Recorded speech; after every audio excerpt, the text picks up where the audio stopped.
Hello friends. तो आज हम लोग जो है क्रिप्ट अरिथमेटिक पजल्स के सब्ट्रैक्शन पजल्स के बेसिक्स जो है डिस्कस करने वाले हैं, ताकि आपको आइडिया आ सके कि पजल की शुरुआत आपको कहाँ से करनी होती है या ऐसे कौन से पॉइंट्स है जो आपको ध्यान रखना होते हैं ताकि आप कुछ वैल्यू डायरेक्टली फाइंड आउट कर सकें। ठीक है, तो चलते हैं पहली कंडीशन के लिए।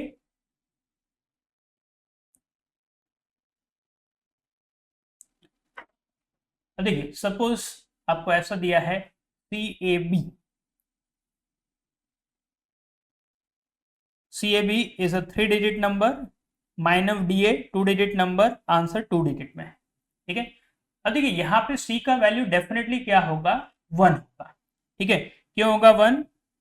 क्योंकि देखिए C, अब नीचे कोई डिजिट तो है नहीं यहाँ पे, बट फिर भी क्या है, यहाँ पे कुछ भी नहीं बच रहा है।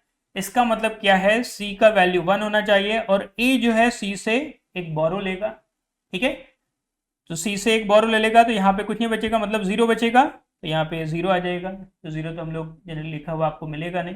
ठीक है, सो सपोज A का वैल्यू 4 है, यहाँ पे कुछ 7। ठीक है, सो ये 4 7 तो जस्ट ऐसे वैल्यूज एज्यूम किए जस्ट टू एक्सप्लेन। ठीक है, बाकी आप यहाँ पे वैल्यूज फाइंड आउट नहीं कर सकते। तो ये 4 जो है 1 से एक बोरो लेगा, तो सपोज ये 14 माइनस 7 एंड 7, या फिर इसने भी कुछ एक बोरो किया होगा, तो फिर ये जो है 4 ने एक बोरो दिया होगा तो 13 बनेगा, और 13 माइनस 7 6 आएगा। तो इस तरीके की जब भी आपको सिचुएशन दिख रही है सब्ट्रैक्शन पजल में, मतलब ये वैल्यू डेफिनेटली क्या होगा, 1 होगा। ठीक है,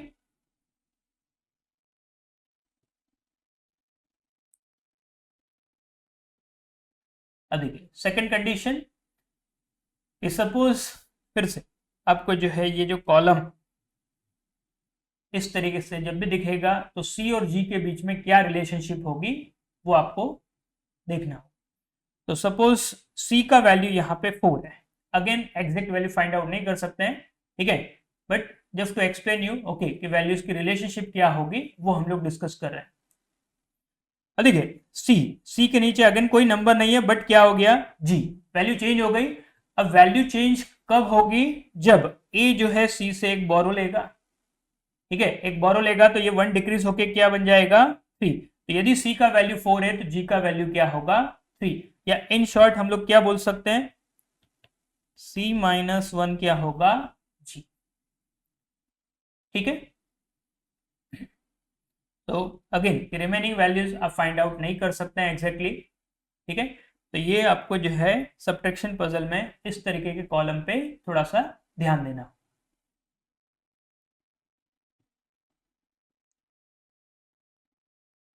नेक्स्ट कंडीशन। अब देखिए आप इस कॉलम को देखिए, right most and left most, A minus S is L and S minus A is L। तो जब भी आपको सब्ट्रैक्शन पजल में ऐसे दो कॉलम दिख रहे हैं, मतलब L का वैल्यू डेफिनेटली क्या होगा, 5 होगा। ठीक है, अब A और S की आप एग्जैक्ट वैल्यू फाइंड आउट नहीं कर सकते हैं, बट उसके लिए पॉसिबिलिटीज क्या क्या हो सकती है। तो सपोज यदि A का वैल्यू 5 है तो S का वैल्यू 6 होगा। ठीक है, यहाँ पे A मतलब 1, B से क्या लेगा, एक बोरो लेगा, तो एक बोरो लेगा तो 11 माइनस 6 5 होगा। ठीक है, B जो है S से बोरो नहीं लेगा और 6 माइनस 1 क्या आएगा, 5 आएगा। तो L डेफिनेटली 5 होगा, बट A और S के लिए डिफरेंट पॉसिबिलिटीज। तो एक पॉसिबिलिटी जो हमने डिस्कस किया 1,6, सिमिलरली दूसरी पॉसिबिलिटी 2,7, 3,8 एंड 4,9। तो ये कुछ पॉसिबिलिटीज हो सकती है ए और एस के लिए। ठीक है,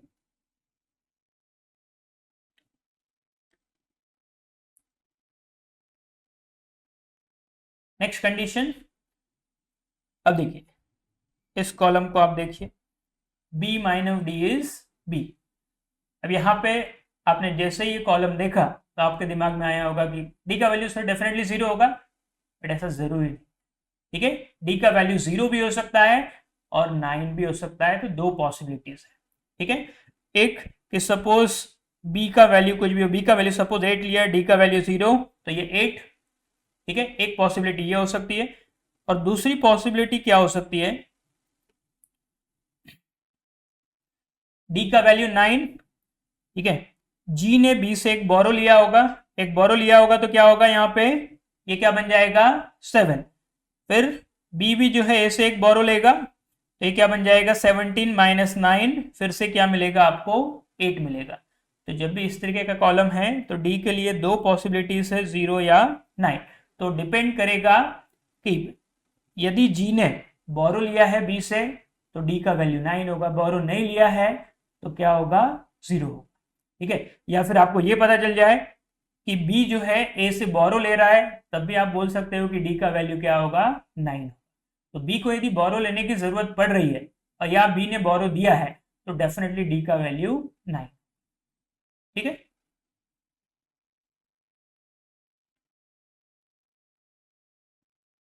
नेक्स्ट कंडीशन। अब देखिए जो कॉलम है b minus B is D. अब जब भी आपको ऐसा कॉलम दिख रहा है b minus B is D, तो अगेन आपके दिमाग में आ गया होगा कि सर डी का वैल्यू 0 होगा।